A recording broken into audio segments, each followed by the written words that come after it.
Bonjour à tous, monsieur le maire. Laurence, elle était par là. Merci Laurence de m'avoir permis de participer aujourd'hui. Ça fait plus d'un an qu'on se connaît, on a déjà de belles coopérations.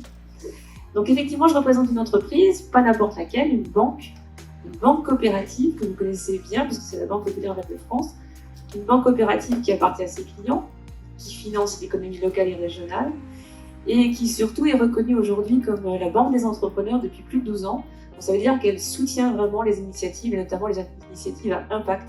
Et j'ai 2 collègues qui sont ici aujourd'hui, donc voilà, pour m'accompagner. Donc on est comme une entreprise, bien sûr, qui doit contribuer à son propre développement, hein, c'est le propre de l'entreprise, mais pas à n'importe quel prix. C'est la raison pour laquelle, en tant que banque coopérative, eh bien, naturellement, on rémunère nos sociétaires, on participe également à l'intéressement de nos collaborateurs. Et puis dans le cadre de notre développement, on a 3 grandes orientations, puisque nous sommes bien sûr un grand financeur de l'économie locale. On a un axe qui est agir et financer la transition énergétique. Ça, on en parle beaucoup aujourd'hui. On le fait à plusieurs niveaux, bien sûr en direction de nos clients, de nos entreprises, de nos collaborateurs, et également dans le cadre de notre propre fonctionnement d'entreprise. On le fait comment ? Quelque chose dont on entend beaucoup parler aujourd'hui, c'est l'enjeu de réduire nos gaz à effet de serre.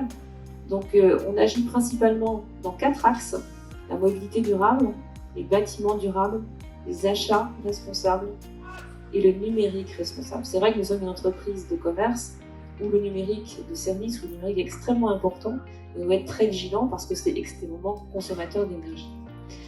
Je vais aussi partager un exemple que je porte dans ma direction RSE et qui est en dehors du cœur du métier. C'est une expérimentation avec des agriculteurs du territoire de la région centrale de Loire, parce que je ne vous l'ai pas dit, mais la Banque populaire de France est sur la 78, un petit peu du 92, un petit peu du 91, toute la région centrale de Loire jusqu'à la Vienne. Donc vous voyez, les problématiques ne sont pas tout à fait les mêmes.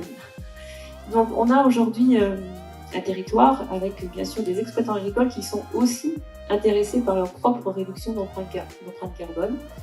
Et on s'est appuyé sur ce qu'on appelle aujourd'hui la contribution carbone. Avant, on parlait de compensation carbone, on parle aujourd'hui plutôt de contribution carbone. Et grâce au label bas carbone, eh bien, on va pouvoir subventionner ces agriculteurs qui vont du coup avoir un gain financier pour s'engager avec des opérateurs techniques dans un diagnostic qui va leur permettre de réduire leur propre empreinte carbone de leurs exploitations.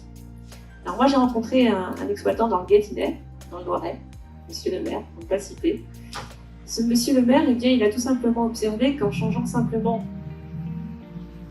l'alimentation de ses bêtes, puisqu'il est éleveur de vaches, de bovins, il a modifié, il a plutôt remplacé l'herbe par du bétail, donc pour ceux qui connaissent, moins consommateur d'eau, plus résistant.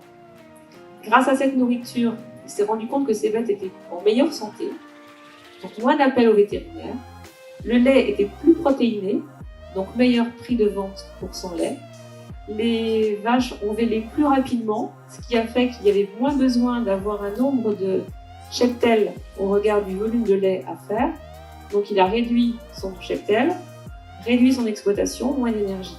Donc voilà, tout ça fait que c'est un cercle extrêmement vertueux. Et aujourd'hui, on recherche au niveau de la banque à accompagner plus d'agriculteurs, puisque c'est de la subvention, hein, donc c'est un don. Et on recherche avec nos clients entreprises, avec des investisseurs au niveau de la banque, pour faire en sorte qu'au travers d'un fonds à créer, ou tout au moins d'un support à créer, on puisse continuer à accompagner de plus en plus d'agriculteurs dans cette démarche, parce qu'il y a l'exemple de monsieur le maire, mais j'en ai d'autres, dans la Vienne, où là, la démarche est un petit peu différente. On est plutôt sur l'aménagement de l'eau. Donc ça, c'était mon exemple pour la transition énergétique. Et puis, la banque aussi s'engage fortement au niveau de l'innovation et de la contribution à l'innovation sociale. Donc là, on est plutôt au regard sur les collaborateurs de l'entreprise.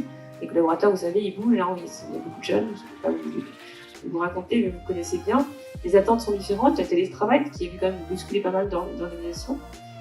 Donc on a développé une nouvelle activité depuis 2 ans et demi dont on est fiers, vous connaissez, hein, on n'a rien inventé, c'est le mécénat de compétences.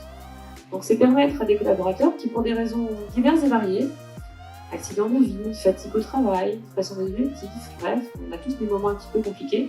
Eh bien, l'entreprise, elle a vraiment pris en compte cette activité comme étant un élément à part entière de politique RH. Voilà.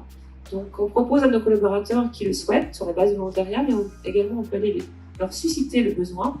On les met en relation avec nos associations de notre fondation et ils s'engagent sur des missions courtes, longue durée, 1 an.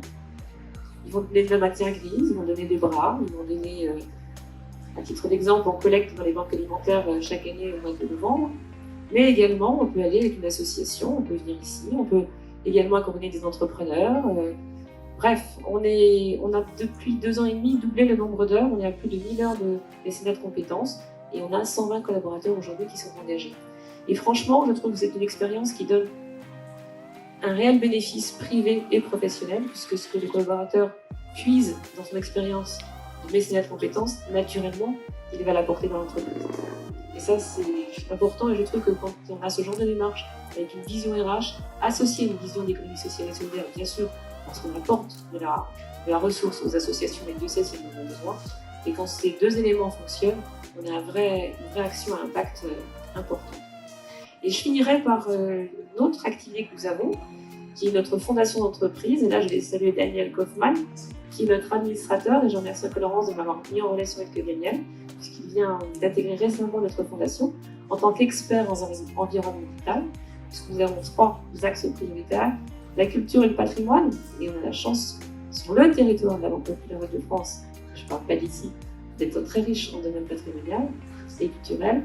On a également un axe fort qui est le développement durable et l'environnement, et le dernier, la solidarité. Et là, je voudrais partager une initiative qui s'est terminée vendredi. On a lancé notre 2e appel à projet qui s'appelle Mon Territoire Innove. Et je remercie Laurent, tous les partenaires. Et on est fiers de cette démarche parce que appel à projet, vous connaissez, c'est classique. Mais ce qui a fait notre originalité, c'est qu'on a été le co-construire avec des partenaires. Parce que la Banque populaire, bon, on n'a pas toute la connaissance, mais on est plus fort, plus idées à plusieurs.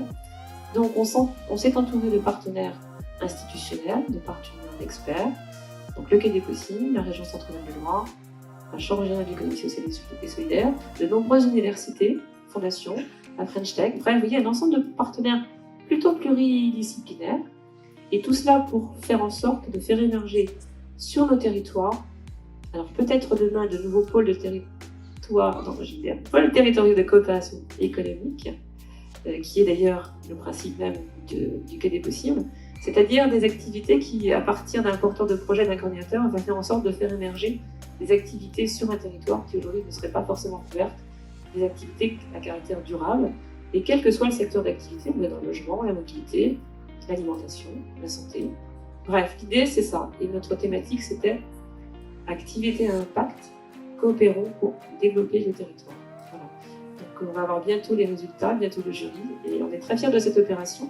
Mon territoire innove, retenez-le, on va le faire tous les 2 ans, et ça permet aux porteurs de projets, qu'ils soient associatifs, entreprises, start-up, de pouvoir s'associer collectivement et de contribuer ensemble à faire émerger une filière d'activité durable. Et vous en êtes ici de beaux ambassadeurs. Voilà, je vais m'arrêter là. Merci à vous.